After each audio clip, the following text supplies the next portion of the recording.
बिस्मिल्लाहिर्रहमानिर्रहीम। अस्सलाम वालेकुम। Welcome to my channel Haseena beauty tips. नाजरीन, कैसे हैं आप लोग?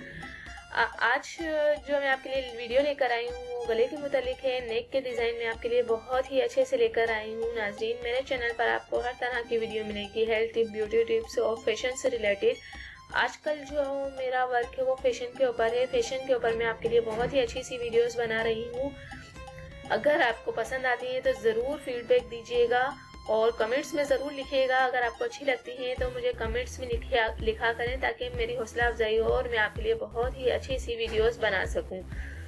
तो नाज़रीन, आज जो मैं वीडियो बना रही हूँ वो है गले जो आजकल नेक के डिज़ाइन किस तरह से चल रहे हैं। 2018 में नेक के डिज़ाइन किस तरह से चल रहे हैं, जो लेटेस्ट नेक के डिज़ाइन है वो एंड तक आप वीडियो ज़रूर देखिएगा ताकि आपको नए नए डिज़ाइन देखने को मिल सके। तो नाजरीन, मेरे चैनल को सब्सक्राइब करते रहिए, लाइक करते रहिए और बेल आइकन पर भी क्लिक करना हरगिज़ ना भूलिएगा और देखते रहिए ये वीडियो। तो चलते हैं, वीडियो को देखते हैं और एंड तक ज़रूर देखिएगा। और बहुत ही अच्छे से नेक के डिज़ाइन है, आप घर में भी इसको बना सकते हैं और अपने टेलर से भी ये पिक्स दिखाकर बनवा सकते हैं। तो नाज़रीन, देखते रहिए मेरी ये आज की वीडियो। Thank you.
नाजरीन, एंड तक मेरी वीडियो देखने का बहुत बहुत शुक्रिया। Thanks for watching my videos and please subscribe my channel and like and share my videos. Thank you.